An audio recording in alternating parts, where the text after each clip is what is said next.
Man, just another night at home. Wish I had something to do. Only if there's some sort of audio that could change my life, change my perspective, maybe help me revisit some old friends. Holy shit, what is this? Pop Culture Reflections? Starring J-Pop himself, the pride of Pennsylvania? That's right, ladies and gentlemen. Pop Culture Reflections is one of my favorite podcasts of all time. Justin, host of Pop Culture Reflections, homie for life now. He brings you those nostalgic podcasts. He brings you those feelings of yesteryear. It makes you feel something inside, whether it's music, movies, wrestling. He touches on it all. So motherfuckers, listen to fucking Pop Culture Reflections right here on the You Run Podcast Network.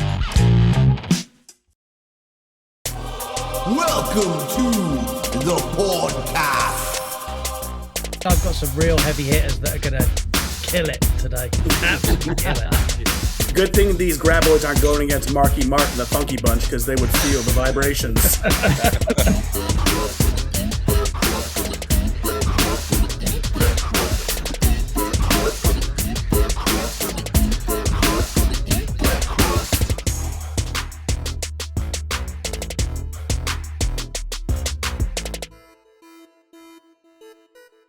Welcome back to You Gonna Eat That Crust. I'm your host, Seamus Rogers, and if you're looking for a podcast that's highbrow and sophisticated, you clearly clicked the wrong link. We're the guys who look at the weird stuff at the bottom of the box, both in our snacks and our cinema.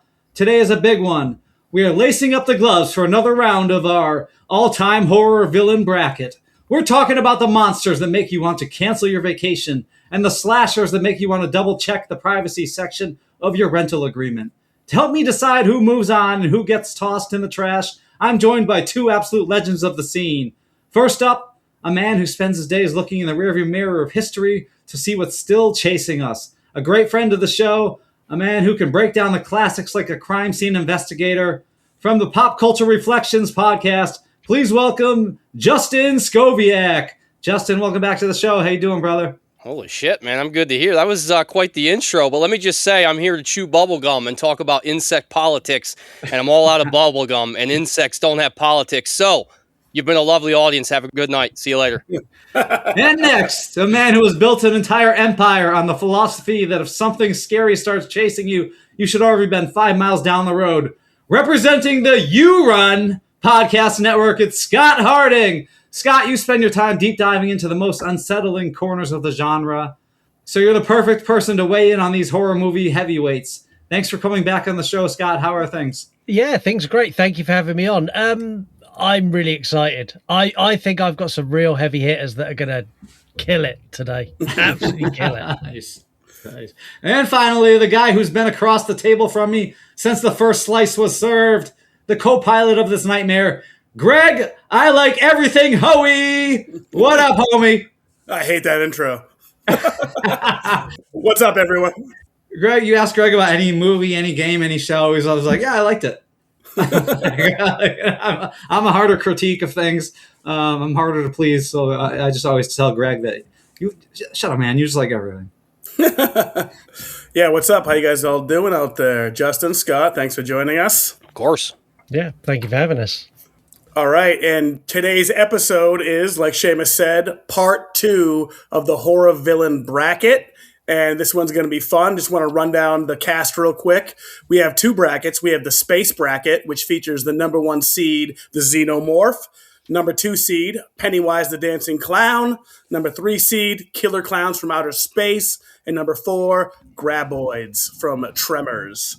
And on the planet bracket, I know these things are essentially all from space as well, too, but I had to break it down to 2 brackets. So on the planet bracket, we have the Predator, number 1 seed. We have the T-1000 as the number 2 seed. The number 3 seed, we have the Fly. Fuck Jeff Goldblum. And of course, number 4 seed, we have from Barbarian, the Mother. And of course, it's going to be 1 versus 4, 2 versus 3. And then at the end, space bracket will face off against the planet bracket. And at the very end, they will face off against part 1's winner, which we did with Kyle Plouffe from Death and Entertainment. And that would be Mr. Freddy Krueger himself. So how you guys feeling about this bracket? You got any favorites? Yeah, I'm good. My favourite's Killer Clowns from Outer Space. I don't see anything taking this down. I'm with Scott on that. I love the Killer Clowns. I've loved them for a long time. Hence the blanket that's been back here since I started this whole journey. So it's going to be hard to beat them, but we'll see what happens. Two biased judges. So you know that we do the series Greg hasn't seen it, and of course Justin joins us with that. And of course Greg hasn't seen Killer Clowns from Outer Space, so Greg just watched Killer Clowns from Outer Space. Still gonna finish it, but I do have the gist of what the Killer Clowns can do. And yeah, it's a wild movie. I don't think I've seen it either. Oh, they're wild, man. They get the cotton candy going on, so all sorts of gadgets and guns. It's very creepy kind of horror comedy, actually. I liked it. I mean, it's got to be corny. It's about as corny as you can possibly get. Corny dialed up to 11. It's great. Yeah. It's on par with Jack Frost. No, just kidding. Okay, so we're going to get into it. And what do you guys want to do? You guys want to start off with the space bracket or the planet bracket? Start with Planet. Planet. Perfect. That works for me because I don't have to read first. So our first matchup is going to be the Predator versus the Mother from Barbarian. And Seamus, tell us a little bit about the Predator and the Mother. Deep within the sweltering humidity of the jungle, the air grows heavy, not with rain, but with the presence of an apex shadow. We are witnessing the galaxy's most disciplined biological machine, the Yautja. At first glance, the landscape appears empty, but look closer. A subtle shimmer in the air, the result of a sophisticated light-bending camouflage, reveals a behemoth standing nearly 8 feet tall, weighing over 350 pounds of dense, corded muscle. This creature does not just occupy the environment, it dominates it. Unlike the mindless hunger of a shark, the Yautja is a cerebral hunter. It watches, it listens. Using a sophisticated biomask, it scans the thermal signatures of the forest, isolating the frantic heartbeats of its chosen prey. The Yautja, more commonly known as the Predator, it's one of the most iconic extraterrestrial hunters, even though Greg's putting it on the planet bracket. It does come from a planet. Fair enough. He's not a dimensional being. First appearing in the 1987 film, this species is defined by a rigid code of honor and a life centered entirely around the Great Hunt. The Yautja are apex predators from the planet Yautja Prime. They're physically superior to humans in nearly every measurable way. Their height typically ranges from 7 to 8 feet. Their weight generally between 250 and 450 pounds, consisting mostly of dense muscle and heavy bone structure. They can survive multiple gunshot wounds and falls from great heights that would be fatal to a human. The primary goal of the hunt is the acquisition of a trophy, usually the skull and spinal column of the prey. These are cleaned and displayed to show the hunter's status. While technologically advanced, with their active camouflage, plasma cutters, and interstellar travel, they prefer to use melee weapons like wrist blades and combi sticks to ensure the hunt remains a physical challenge. So that's all I have on the Predator. That is more information. I got more information about Predator lore in those 3 minutes than I did in all of the movies combined. I was going to say, I feel underprepared because I did not write an essay on either of my characters. Just a heads up. So the number 1 seed Predator, thank you, Seamus, will be facing off against the number 4 seed from the movie Barbarian, the Mother. And Seamus, let us know about the Mother. Ladies and gentlemen, boys and girls, welcome to the depths of Brightmoor. Making her way to the ring, hailing from the labyrinthine shadows of a sub-basement crawl space, she is the undisputed matriarch of the underground, standing at a terrifying and towering height of 6 feet 8 inches, and weighing in at a wiry, deceptively powerful 175 pounds with an incredible floor-scraping 82-inch reach. She is the nightmare of the rental house, the Mother! And the Mother's arsenal of special moves, the Wall Crawler. Utilizing her superhuman agility, she can scale vertical surfaces and drop from the ceiling for a high-impact ambush.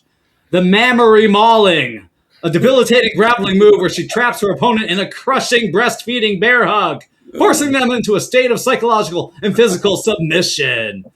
The Yeet a Baby Toss, a display of her raw, generational strength, capable of launching a grown man across the room with a single frantic push.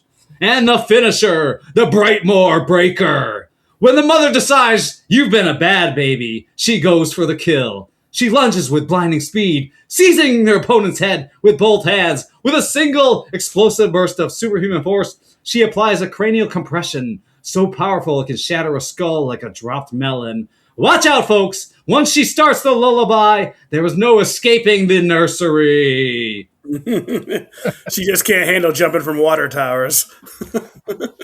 The mother, the character of the 2022 film Barbarian, she's probably one of the most unsettling and complex and, unique horror antagonists in like recent years. She serves as the primary threat lurking beneath the rental home in Brightmoor, Detroit. Her primary motivation is not necessarily to kill, but to nurture. She has a desperate, warped desire to be a mother, influenced by a VHS tape on infant care that Frank kept in the tunnels. She is depicted as a towering, nude, and pale figure with elongated limbs and thinning hair. She's hot. Yeah, the design highlights the physical toll of living her entire life in total darkness without proper nutrition or medical care. She's the victim of a monstrous man, yet she has become a monster herself, albeit one driven by a distorted version of love rather than predatory malice shown by Frank in the movie. So, Greg, take it away. Round 1, fight! All right, so we have the number 1 seed, the Predator, in the Planet Bracket versus the number 4 seed, the Mother from Barbarian. We're going to start with our guest, Scott. What do you think? Who's taking this one and why? I'm going to ask, where are they fighting? Are they in the basement or are they in the forest? It's more of like a Mortal Kombat. It's the forest level in Mortal Kombat where the trees are screaming. Okay, let's go with that then. In fact, regardless of where it is, the Predator kills her in about a second. Like, I think Anywhere. the mother comes out, the mother's boobs swing, the Predator goes, and it's over. Like, it's over then and there. What if he's a sucker for a good rack? Do you think the Predator would go, well, I've been away from home for a long time. Maybe now. Soothe myself for a bit. You've seen the way these predators are raised. Maybe they need a little nurturing. He better stretch out them mandibles. Oh. She crushes his head for biting. All right, we got one for the Predator. Justin, who you got? I'm with Scott. It's the Predator all day long. And some of my voting always goes with how I feel about either the character or the film. I fucking hated Barbarian. Oh. I hated it so much, I actually forgot that I saw it when I saw this character on the list. Yeah, And then when I realized, oh yeah, I seen this movie. Fuck this movie. Predator all day. Seamus, what do you got? I think the mother could hold her own against some of these others on the list, but not the heavyweight predator. I mean, she's big, but he's taller and weighs more, and he's got weapons, and yeah, I think the predator wins no matter where they're at. Yeah, for me as well, it's no contest. I think the Predator shoots his net thing, catches the mother, and just he could kill her with just the net alone. Jabs her with a combi stick right through the tit. Left breast, done. Finish her! I think he would disarm. He would look at her as a challenge in physical combat. That's true. Maybe he'll mandible her to death, bite them titties off and then do all sorts of crazy shit. Who knows? Maybe he'll motorboat to death. Regardless, we got the Predator moving on, and we're going to head over to the space bracket where we have number 1 seed Xenomorph versus number 4 seed Grabboids from Tremors. And I'm going to read a little bit about the Xenomorph. The Xenomorph appeared in 9 films and 1 TV series. A xenomorph is a fictional parasitic extraterrestrial species from the Alien franchise, known as the perfect organism due to its lethal biology, including acidic blood and an extending jaw, and a terrifying life cycle that involves implanting embryos and hosts. They are highly aggressive, hive-minded predators with a queen at the center of the social structure, and their appearance and traits can adapt based on their host. Now, we all have seen the Xenomorph. Obviously, Aliens, one of the most terrifying movies of them all. I always love the Xenomorph. They're one of my favorite creatures. They're a pretty formidable opponent. However, they usually fight in packs. So this isn't just a queen. This is just a regular ass xenomorph. And, I don't know that it's going to be able to, take on some of these other people, but we shall see. You're not going to roll like a 1d6 to see how many xenomorphs they have to face? I mean, we could do that. Yeah, we could definitely do that. Anybody get a dice? We'll say 6 xenomorphs. 6 xenomorphs. That's a fair number. So 6 xenomorphs versus Grabboids from Tremors. And Scott, what do you got on Grabboids? So Grabboids are a giant worm-like creature that resides in the ground near a little town. And they are summoned by noise, so any banging, any jumping on the ground, and they will pounce and attack. They can move up to 35 miles an hour, I found out today, which is terrifying. And through normal geology, they can move as if they're swimming through water. They have 3 separate tongues in their mouth that all have teeth and tongues and faces on the end that they'll use to bite and pull their prey in, and they can swallow whole. Their skin is almost impervious to pain. They can't be shot, can't be stabbed, can't be cut. The only place you can damage them is in their mouth when it's open. They're pretty formidable. The only weakness they have is solid ground. They can't go through solid rock. They can't go through solid concrete walls. So their weakness is if they're traveling too quickly and they come to a cliff like they did in the first movie, they will just career off and die. Or if they hit a solid wall underground, the chances are they'll kill themselves by hitting something they can't go through. But yeah, they are solid, and they have been in so many movies. I think there's 7 Tremors movies now.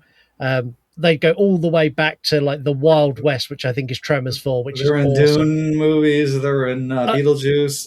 yeah, they're definitely distant cousins of them. Yeah, they're everywhere. I love the Grabboids. I think they're really, really formidable. I'm just realizing we have a friend they call them Grabboids, and I didn't realize I never got the connection because I've seen the first 2 Tremors. I've never seen the rest. Yeah, did they always have like heads on them individually, or is that only newer movies? No, so it's in their mouth. As they open their mouth, their tongue has got separate teeth. Okay. Separate little tooth tongues like the aliens who also have the extending jaw. So it's extended jaw versus extended jaw. Shit. All right. Well, let's start with our other guest, Justin, see what he thinks. Who do you think's got this matchup, Justin, and why? Fight. Yeah, I think the Grabboids are formidable for sure, but I'm going to say if Mr. Keaton can take them in all his movies that he's been in with them, I feel like 6 Xenomorph have a pretty good chance. They're more agile. They're more resourceful, I'd say. So, and I think they're smarter. So I'm going Xenomorphs. And how many Xenomorphs get taken out during this process? Oh, I think probably half of them for sure. It might even come down to just one Xenomorph survivor, but I think at the end they're going to take it. Because that's key. Because if the Xenomorphs move on, they would move on with 3 or 1 Xenomorph. But we'll find out what happens. Seamus, what do you got? I think it's a bad matchup. You got a Leviathan versus drones. We don't even know if his worm skin can even be penetrated by the, is susceptible to the acid blood and alien acid blood. I think he's crushing these things, and maybe the acid gets him in the end, but he's thrashing all these xenomorphs. He's just going to land on them, eat them, and then maybe if he eats one, maybe he does do himself in. He dies of indigestion. Some acid reflux.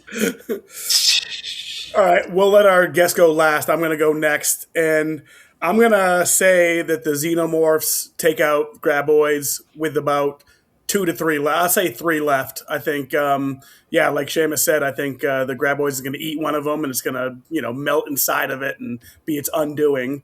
And I think the other 3 are just going to, or the other 5 are going to just wreak havoc on it, and he'll kill 2, maybe crush 2, but 3 will walk away, crawl away. Did you both roll a 3? I did. You shouldn't see it. Scott, what do you got? I think it's kind of a no contest. I think the Grabboid eats all 6. Oh, shit. But I think that the acid blood kills the Grabboid.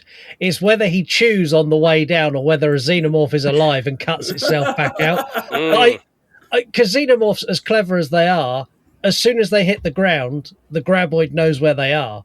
and it's going to come straight up and swallow them. I think, I don't know. I think it's very close. I'm actually going to give the edge to the Xenomorph. And I think that's purely on the fact that we don't know what will happen when the Grabboid swallows one of them. Its weak spot is its mouth. It might bite into one. All of a sudden, all of its mouth dissolves and it dies instantly. Definitely video game logic. If he gets one in his mouth, he's done. Yeah. Or maybe 3. It might take 3 shots. Good thing these Grabboids aren't going against Marky Mark and the Funky Bunch because they would feel the vibrations. All right, so we think the Xenomorph moves on with how many left? What do you think, Justin? How many are left out of the 6? I told you 3. No, I said 1. I think it could come down to one of them, honestly. But I think 3 is more realistic because, I think everything you guys said, I have a feeling he'd get a couple, but the rest would move on. So let's go 3. Finish him! I think he's going to thrash a few before he's going for his meal. Like, you don't just eat with enemies around. He's got to toy with the other ones a little bit, land on a couple. Eventually, like I said, he might eat one, but it will probably be his undoing. But I think, will it kill it instantaneously, or will he just, thrash enough, eat and chomp enough to take him down? So how many you say? 3, 2? No, I'm saying he beats them all, but Xenomorph wins on you guys' part. Okay. Scott, how many Xenomorphs are left? I'm going to say 3. I think 3 is a fair number. Okay. I think 3 going through gives the Xenomorph a fighting chance against some of the other things in this category. I think one Xenomorph surviving gets bodied by pretty much everything else in the categories that's left. So does that mean in the next matchup there's only 3 Xenomorphs? Yes. All right. We get the Xenomorph taking the Grabboids. Barely. It was a close fight, very close fight. Finish him! So we're going back to the planet bracket. And this time, we got number 2 seed, the T-1000, versus number 3 seed, the Fly. And Justin's going to tell us a little bit about the T-1000. The T-1000 was debuted in the film Terminator 2 Judgment Day. The actor was Robert Patrick. Another version of the character did come later in Terminator Genesis, portrayed by Lee Byung-yun, I think is his name. But this character obviously was sent back to kill young John Connor in Terminator 2. That's the movie I'm really looking at and the character I'm looking at. I don't know about you guys, but I think that's the definitive version of this character. But yeah, he's a shape-shifting liquid metal baddie who's ridiculously fast on his feet. Watching him run is both fascinating and creepy, as well as turning into other things, using all his liquid metal strategy to take out everybody. This character and the film, though, to me would have even been better if Billy Idol had the chance to take on the role as originally planned. Unfortunately, the motorcycle accident prevented that from happening. But can you imagine Billy Idol as fucking T-1000? That'd be incredible. Having said that, though, Robert Patrick's pretty good in the role, but I just love the fucking character. The icy cold character that this is a real badass and a real threat for Arnie and his T-800 in T2. I love it. I don't know if I would have been able to take Billy Idol seriously. Oh, no, he'd have been amazing. Trust me. And supposedly he was a very fast runner, too, so they wouldn't have to use CG to make him look faster than he was. That'd have been all legit. Yeah, his ears are definitely smaller than Robert Patrick's ears because he's got the ears. So the T-1000, number 2 seed, will be facing off against fucking Jeff Goldblum, the number 3 seeded character, the Fly, from the movie The Fly. And I suppose it's not just Jeff Goldblum because there's others. But Justin, want to tell us a little bit about The Fly? Yeah, we're not going to talk about the film from the 50s or whatever it was. We're just going to talk about the 1986 masterpiece from David Cronenberg, which, as you already pointed out, Jeff Goldblum plays the character of Seth Brundle, who, of course, becomes the Fly. It was played to perfection by the beautiful and charming Jeff Goldblum, if you ask me. But this movie's one of the best body horrors ever made. Incredible makeup effects, lights out performance from Goldblum. It's definitely a true tragedy. And it's kind of funny to put him in a villain bracket because I really don't think that Brundle at his core is a real villain. But having said that, he's definitely creepy as hell.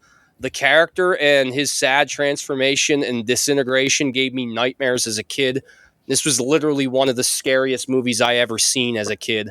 Freaked me the fuck out. And I just like the whole the whole themes of aging and, our body betraying us and all that are part of this movie as well. But yeah, creepy character, amazing effects. I don't know what kind of powers he has, but I guess we'll get there.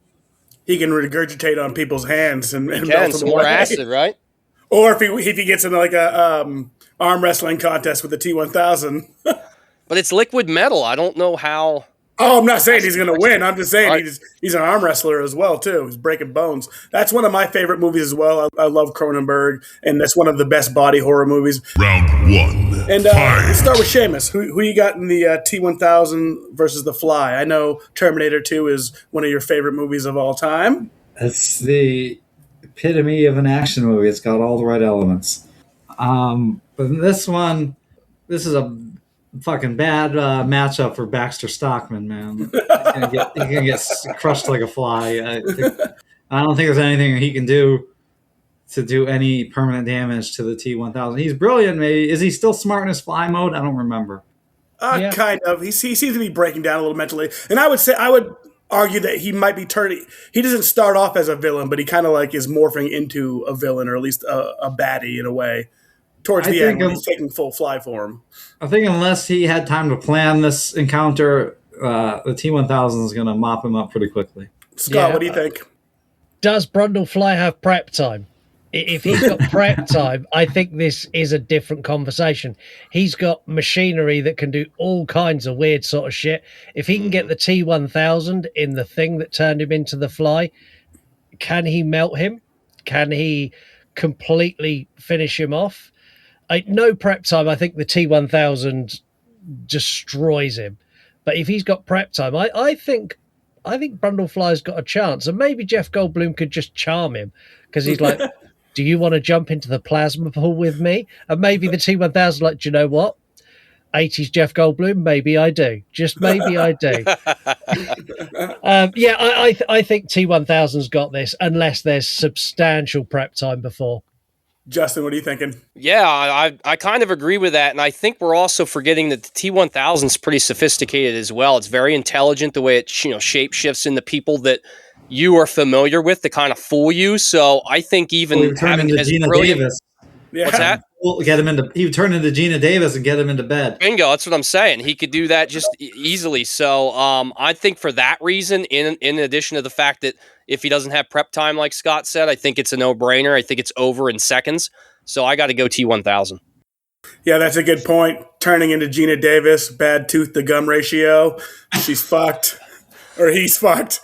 But yeah, T-1000 is a horrible matchup. This is very similar to the Predator versus the Barbarian Mother, because T-1000 is super sophisticated. Jeff Goldblum will be drinking the milk, and there's, hands going to go right through his fucking back of his throat. Done. Robert Patrick moves on, uses some Q-tips on his ears. He lives to fight another day. Finish him! So, the Planet Bracket, the finals is going to be the Predator versus the T-1000, and that's going to be a fucking excellent matchup. But before we do that, we're going back to the Space Bracket, where we have number 2 seed Pennywise the Dancing Clown versus the number 3 seed Killer Clowns from Outer Space. And I'm going to start off with Clown Crime. a clown on clown crime. This happened for a reason. Insert Insane Clown Posse music. All right. Originally from Stephen King's book, It, which is extremely long, way too long. It's a great book, but goddamn, that book is way too long. So his real name is Bob Gray. He was taken over by the entity that is It, and Pennywise the Dancing Clown has appeared as the primary antagonist in 3 major live-action productions, 2 films, 1 miniseries, and is featured in the 2025 prequel TV series, It, Welcome to Derry, which I fucking loved. That was awesome. The character was famously portrayed by Tim Curry in the 1990 miniseries and by Bill Skarsgård in the 2017 and 2019, and of course, Welcome to Derry. I love Tim Curry. Nothing against Tim Curry. I think he played a great, fantastic Pennywise the Clown. I thought Bill Skarsgård just looked creepier and scarier than any. And even, I know CGI kind of held the movies back a little bit, but I still enjoyed them. But Pennywise the Clown's essentially like an alien from outer space. We don't essentially know what it is. You can't really see its true form. If you see its true form, it will fucking kill you dead right there, unless you're some kind of, T-1000? Yeah, or a killer clown from outer space, because they've seen, he'll probably just see a clown and be like, "Oh, sick! These guys are with us." So we got to factor that in. They might see these killer clowns. The killer clowns might not. I want them to make this movie like right now. Like I want to see how the killer clowns come down and react to it, and like just them reacting to each other. They'd be like, "Hey, buddy, you friendly? Clowns unite!" And like it. It'd be like the Spider-Man meme. They all just point at each other. I don't know. I feel like the clowns from outer space might try and befriend them, but it wouldn't understand them, and it would just try and like devour them, and then they'd have like a battle on our hands. Well, it is very sophisticated and very powerful. But before we get into the fight, let's have Scott tell us about the killer clowns from outer space, the number 3 in the space bracket. So, killer clowns from outer space have an absolute smorgasbord of powers, from superhuman strength, superhuman agility. They can jump onto roofs. They can punch people's heads clean off with just a boxing glove. They have the ability to make things invisible. They drive around in invisible vehicles, but they also have the power to manipulate the surroundings around them. So there's a moment where they use shadow puppets, and the shadow puppets, they appear on the wall, become a tangible thing that actually eats people. They can literally capture humans and carry them around like they weigh nothing, liquefy them in cotton candy bags, and then drink them like soup. Like, the killer clowns are ridiculously overpowered, and then you get the only way you can kill a killer clown is to bop it on its nose until you get to Clownzilla, who's the giant leader of the killer clowns, and he can't be killed by a bop on the nose. He needs the force of almost a nuclear explosion to take him down.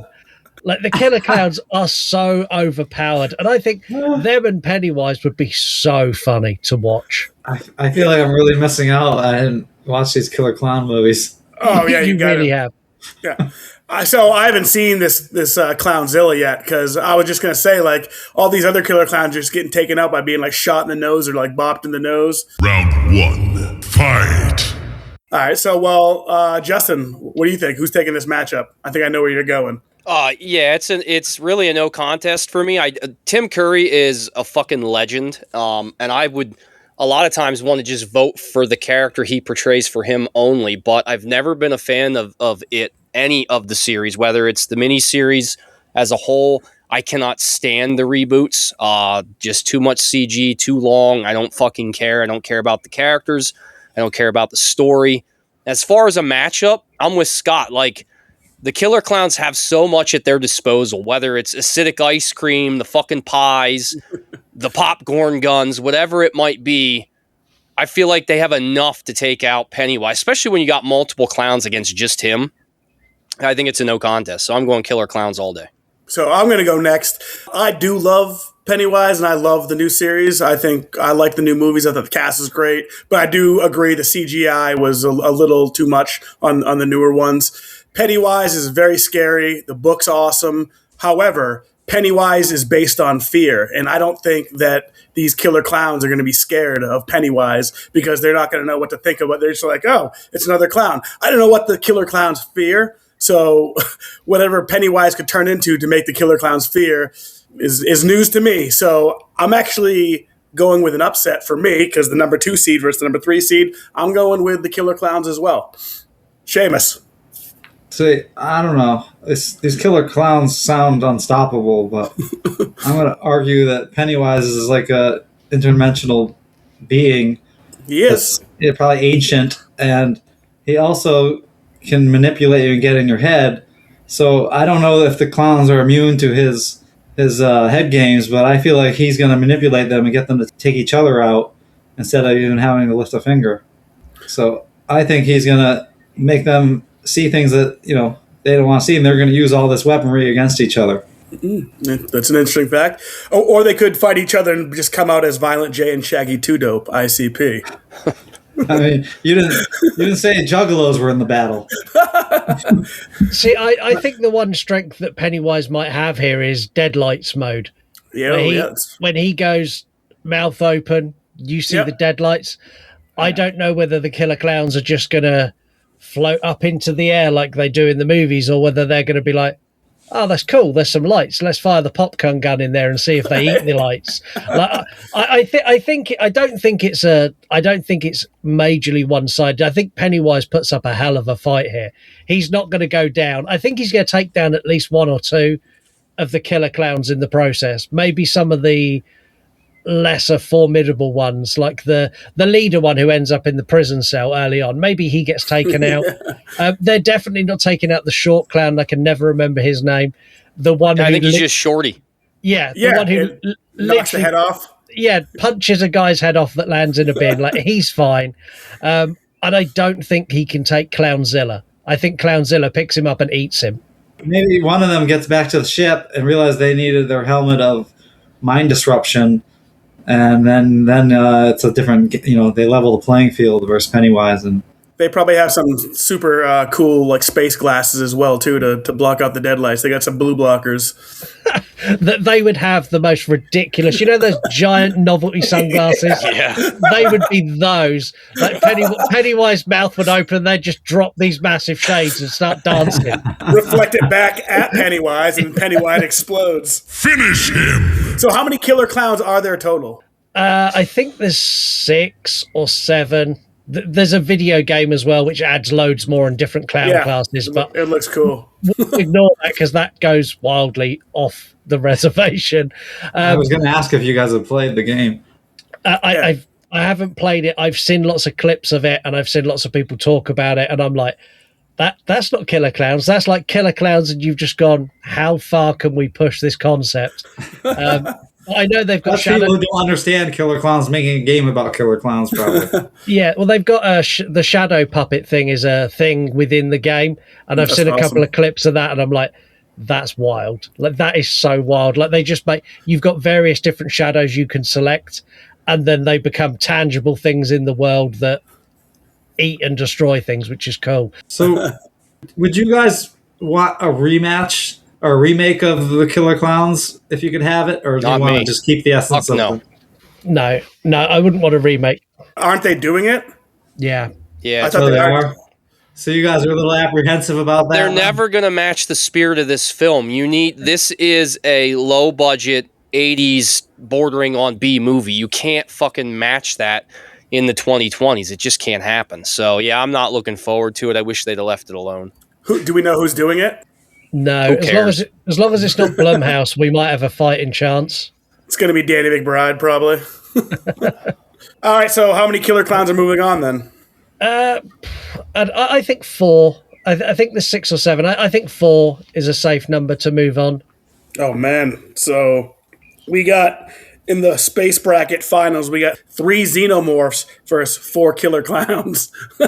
Oh, boy. But before we get to that, let's go back over to the planet bracket where we have number 1 seed, the Predator, versus number 2 seed, the T-1000. Justin. Round 2. Fight! Oh, this one's pretty tough. Yeah, this is a tough matchup. This is a good matchup. Yeah, I still probably got to give the edge to the Predator, especially, again, like Scott said earlier, if it's jungle setting, he's got a huge advantage, or it's got a huge advantage. So, yeah, but the T-1000 probably sees through his camouflage. See, yeah, that's the thing. The T-1000 really has a lot of strengths that it makes it very tough for me. You know what? I mean, Linda Hamilton took it out, so, you know. I'm going to go T-1000. Okay. I think he's going to find a way. Dutch with his 1980s weaponry beat the Predator. Yep. And he doesn't regenerate or come back. It's in the jungle setting. There's a lot of mud out there. T-1000 can put mud all over him. Seamus, who you got? I don't know. This is a tough one. You got 2 apex predators, right?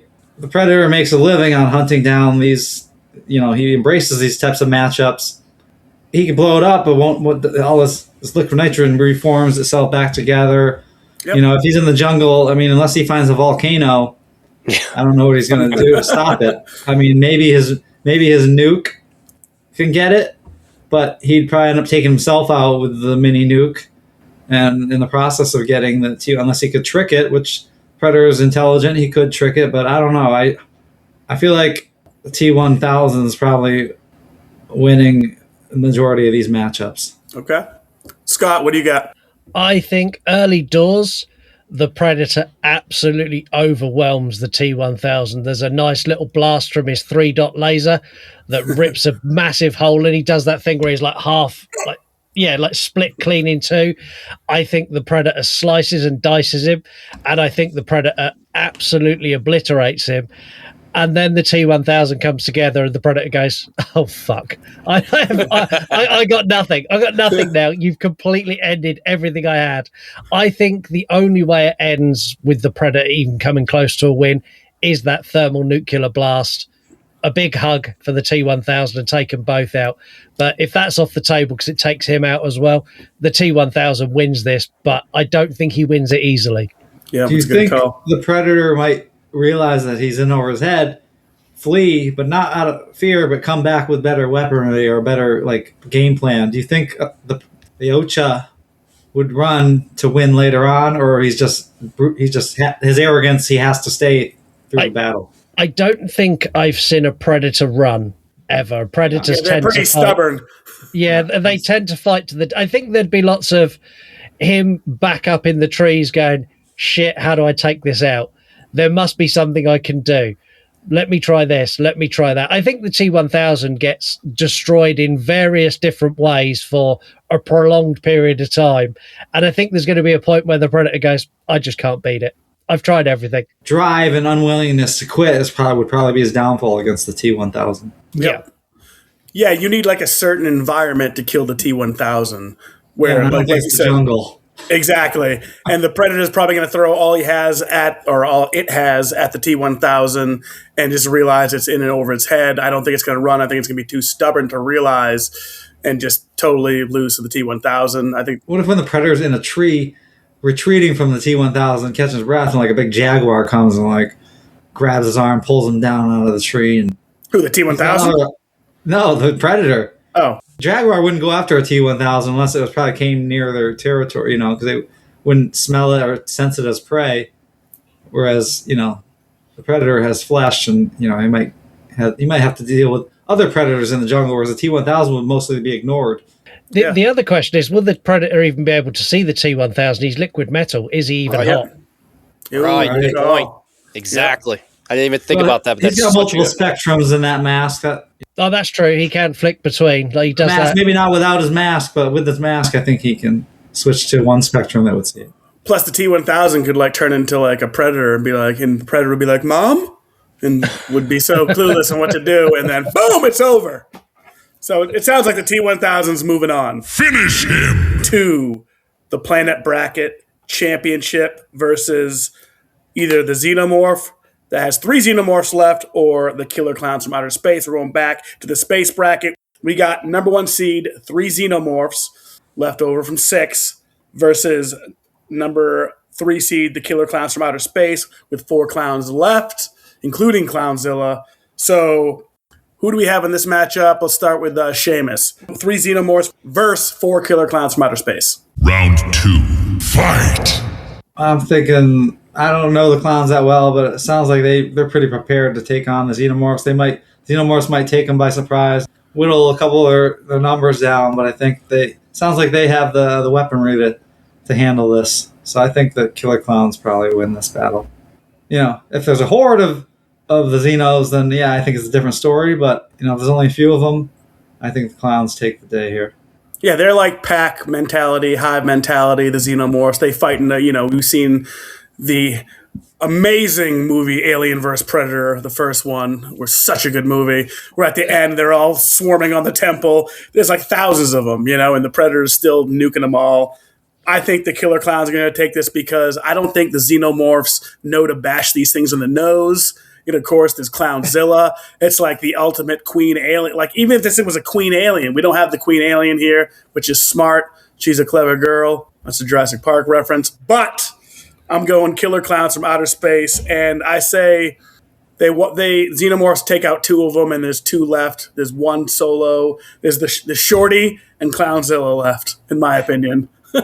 Justin, what do you think? I agree. It's crazy to think that a couple clowns are going to take out some Xenomorphs. But yeah, to your guys' point, if there's only 3 Xenomorph, you got the 4 clowns, you got the ability to use shadow puppets to take at least one of those Xenomorphs out pretty fucking quickly. and then you start tossing pies and stuff at them. I just think they're going to overwhelm the Xenomorphs. I don't think they can handle it. And yeah, they might take 2 of them out, but they're not taking Shorty out, and certainly not Clownzilla. There's no way.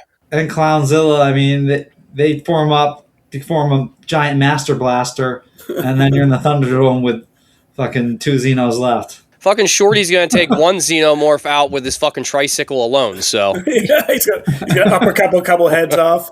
I think this is an easy win for Killer Clowns. As much as I love Xenomorphs, I think you're right. I think they take out 1, maybe 2 clowns, and that is an early surprise attack. Right. And I think they take out 2 of the weakest, and Shorty sees it, and I think Shorty bodies all 3 of them on his own. I think one's uppercutted into the sky, 1 he's going to shoot with the popcorn gun, and the popcorn's going to come alive and eat it. And the last one, I think, is probably going to run away, and Clownzilla's going to step on it. Damn, I can't wait to see Clownzilla. Clownzilla's one of my favorite puppet effects from that time Nice. period. He's awesome. Yeah. I just love, when I was watching, I love how the couple, like, they find the circus tent in the middle of the woods. Like, yeah, let's go in here. It's like, yeah, okay. Anytime I see a circus tent in the middle of the woods, I'm not going in. Especially when you tap on it and it's made of steel. They go and tap on it and like, dong, dong, it's stainless steel. Let's go and have a look what's in here. And then when they get in there, like, oh, these clowns look pretty dangerous. Oh, did they just liquefy a man and drink him like a Slurpee? Then they keep looking. It's such a wild movie. Like from start to finish, that movie's so off the wall. There was a lot of drugs in that production office. Oh, yeah. Finish him! The winner of the space bracket is the Killer Clowns. With 2 left, we have Shorty the Clown and Clownzilla going up against number 2 seed in the planet bracket, the T-1000. All right, so on to the championship of this part 2 horror villain bracket. We have from the space bracket the number 3 seed Killer Clowns from Outer Space with Shorty and Clownzilla going up against planet bracket's number 2 seed, the T-1000. And I'm going to go first on this one. Fight! As powerful as the Killer Clowns are, I don't know if they're going to be able to handle the T-1000. The T-1000 is a smart motherfucker. Now I'm factoring Clownzilla as well, too. So I'm like, I don't know how he's going to take out Clownzilla. But he can stab Shorty in the nose. And no matter what they do to T-1000, unless they're going to melt him, and if they have that capability, I don't know. They have space travel, so I would hope they have something. I mean, they must have something in the armament.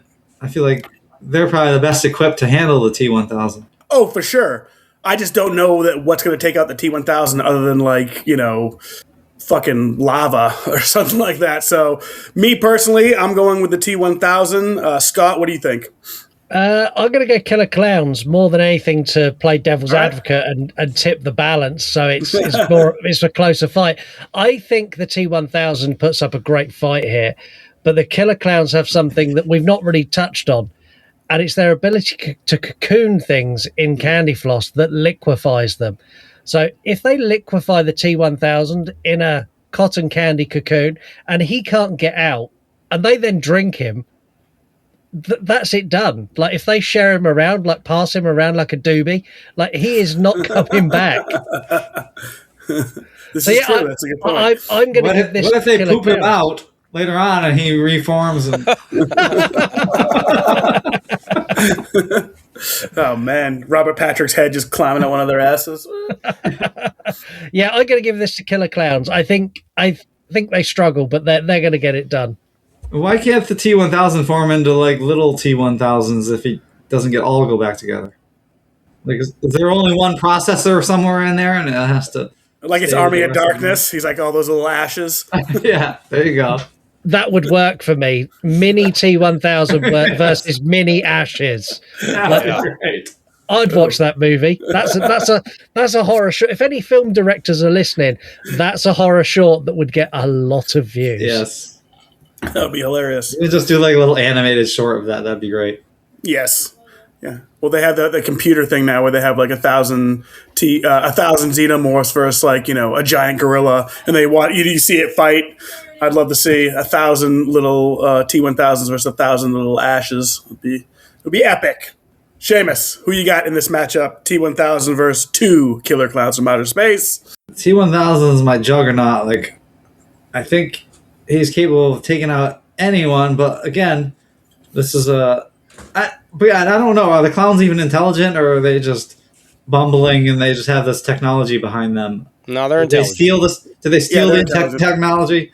Yeah, they're really intelligent. They're really switched on. They Okay, so that's the scariest clown of all, a really sinister, intelligent clown. I feel like they're the best equipped for us, right? They have technology that we don't have here on Earth, and Sarah Connor was able to take one out, obviously with the help of a T-100. T-800. Yeah, there you go. Like, I don't know enough about the killer clowns, but I like to think that they're not traveling around, like, taking, attacking civilizations without being prepared, kind of like the Predator, but they sound like they have even more up their sleeves than the Predator comes with, and they don't probably care about honor, so they're going to do have any way to take out the T-1000s. So I think I'll go with the clowns on this one. Wow. So we got 2 for the killer clowns, 1 for T-1000. Comes down to Justin Skoviak from Pop Culture Reflections. Justin, who do you have in this matchup? Well, I can either go with my heart and pick the clowns because I love the clowns and I'm with Scott on this whole thing from the very beginning, or I could make it interesting because this is a podcast, and we can make it more entertaining and have it come down to a trivia question. So that's what I'm going to do. I'm going T-1000, and we're going to let the trivia decide. Okay. And for the trivia question, we're going to let Scott answer first. Okay, Scott. So if you get this question right, you get to pick the winner. okay. No pressure then. Yeah, no pressure at all. So in the movie Terminator 2, Arnold Schwarzenegger calls John Connor's house to find out about the dog. And he gives the name Wolfie. What is the actual name of the dog? Oh man. I don't know. It's gone. It's on the tip of my tongue, and as soon as you say it, I'm going to be like, yes, it's that. No, I don't know. Damn it. Pass. Justin. I knew you were going to do this.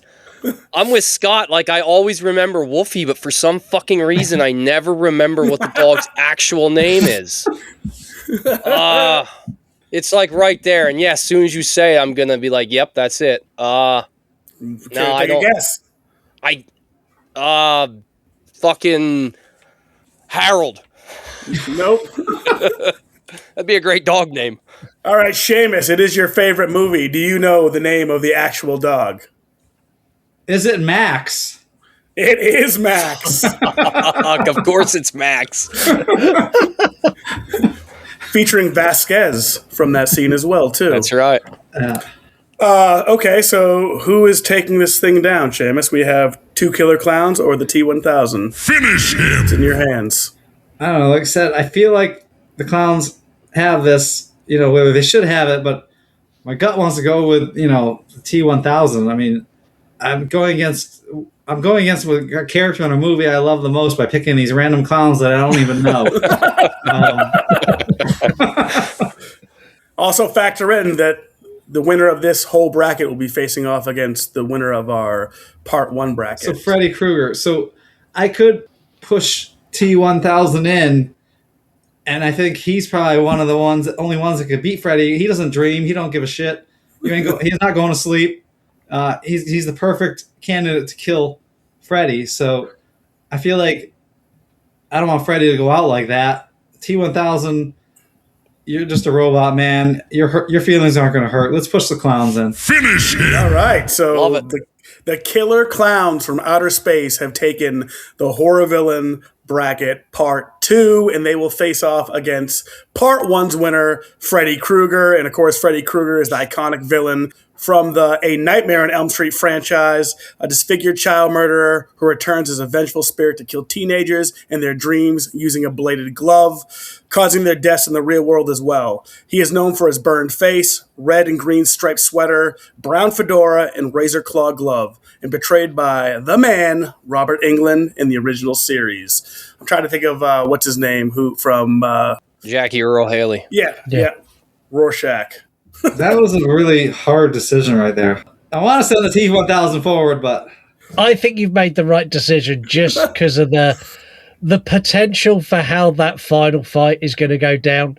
Oh, this is a movie I would so watch. Oh, 100%. Like, if someone put this into production now, I would start funding the Kickstarter for this. This is incredible. Can you imagine the dreams these clowns must have with Freddy? Yeah. This would be I would love incredible. to see that. Yeah, just that alone would be worth a watch. Now, do the clowns dream though? Do we know that? We don't know. We don't know. I hope they do. I hope they do, because that makes it so much more interesting if they do. we can't have a movie if they don't. Yeah, So, okay. yeah, let's assume they do. I have a feeling Freddy would scare himself in their dreams.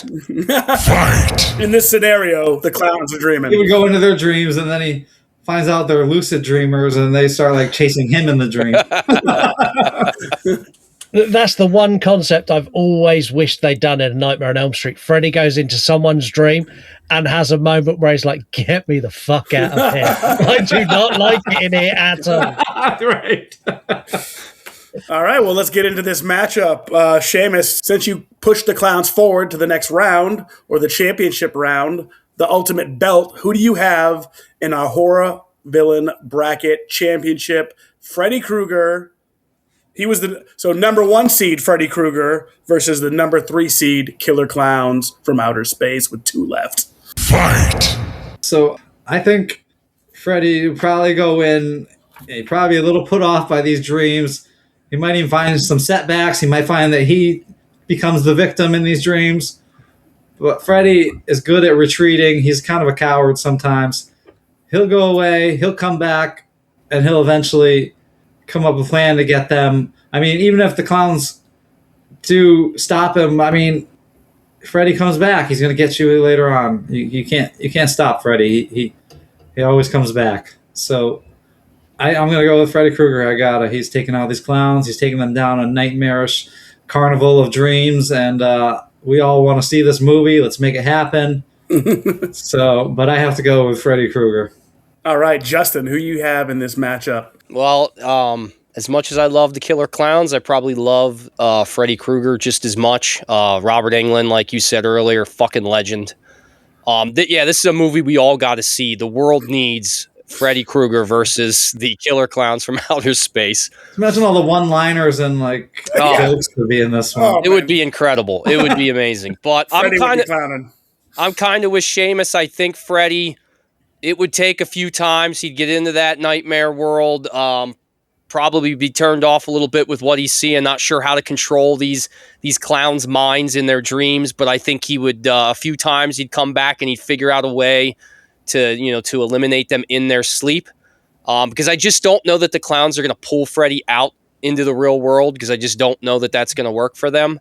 I think they're going to just try in their own minds to kill him in their dream, and it's not going to work out for them, because obviously our guy controls that. And then on top of that, Robert Englund being such a legend, and Freddy Krueger being the icon that it is as a character of the 80s and beyond, I got to go Freddy Krueger. All right. Scott, who you got? I think Freddy wins this. I think the lead up to Freddy winning this is probably the most entertaining piece of cinema we would ever see. That first entry into the dream, like going into Shorty's dream, it's well established that Shorty likes his hose. There's loads of hose in Shorty's dream. Shorty's in a boxing match in his dream. Freddy's going to be like a guest at the boxing event going, what the fuck is going on here? This is really weird. Why is there a giant clown over there? What is going on? I think all of the build up to this is great. I don't think they would plan to bring him into the real world. If by some fluke they, like Clownzilla, managed to grab him in a dream and they pulled him into the real world, even then I'm doubtful they could take him down, because I think Freddy would bop on the nose. Freddy's smart enough to work out how to kill Shorty, and I think he's equipped enough to deal with Clownzilla, even if they did drag him out of the dream world. But I think he's killing them both in the dreams. I think it's going to be two of the best dream sequence kills of all time. I think maybe he shrinks Clownzilla down to like really tiny and like chops him up. Like I'm Freddy. I don't think anyone else can win this. Freddy's going to win this, but it's going to be great. Nice. I can't disagree with any of that stuff. I think Freddy Krueger takes this. It's a clean sweep. The horror villain bracket champion. Finish him! Reigns supreme still. We got the Robert Englund. We got Freddy Krueger taking this whole thing down. big ups to the Killer Clowns from Outer Space. We're so happy you could make it and win the second bracket and make it to the championship, but you just couldn't handle it. Cotton Candy was not strong enough. So, yeah, that's our episode on the Horror Villain Bracket Part 2. Before we get out of here, we want to give Justin and Scott a little time to talk about their podcast and their shows. And Scott, you want to go first? Tell them about You Run Podcast. Yeah, You Run Podcast. We've got a horror movie review show. We've got a true crime show. We've got a YouTube channel. We've also got the You Run Podcast Network. Go to yourunpodcast.com. On there, you get links to our shows, links to all of the shows of the You Run Podcast Network, including Pop Culture Reflections and You're Gonna Eat That Crust, along with a ton of others. Also, links to our socials, our Patreon, literally everything. yourunpodcast.com. Everything you need is there. Justin, let the people know about Pop Culture Reflections. Yeah, well, I'm a frequent guest here, so people are probably tired of hearing about Pop Culture Reflections. But we love it. We love it. Thank you. But yeah, the whole thing, 80s, 90s, and beyond, movies, music, television, pro wrestling, all kinds of stuff. Great conversations with amazing guests, along with some sub-series, and very proud member of the You Run Podcast Network. So you can check out my show over at yourunpodcast.com, and you can listen to it anywhere you get podcasts. Awesome. Seamus, anything to tell the people before we get out of here? Yeah, just keep listening to all the shows on You Run Podcasts. Keep giving us 5 stars. They're all great podcasts. To our guests, thanks for coming again. It's so great to see you guys. Hopefully we'll get you guys back. Obviously, I hope we will. And just thanks everyone for listening. Yeah, and you can find You're Gonna Eat That Crust on all things podcast, Spotify, Apple Pod, YouTube. If you want to join our Patreon, if you want to join Pop Culture's Patreon, You Run Podcast Patreon. It just helps out the shows, and we really appreciate. We put a lot of work into this, and it goes a long way. So we appreciate all you Patreon members out there. And if you join our Patreon for just as low as $1, you can get shows just like this one up to a week early. And again, we rep the You Run Podcast Network, so go there, check out all the shows, give them a follow, give them a listen, 5-star review, all that stuff. And we do this little thing as we get out of here. Finish him! In Crust. Finish him! We trust. Finish him! See ya. This ends our podcast. I think the mother comes out, the mother's boobs swing, the predator goes, and it's over. Like, it's over then and there. What if he's a sucker for a good rack?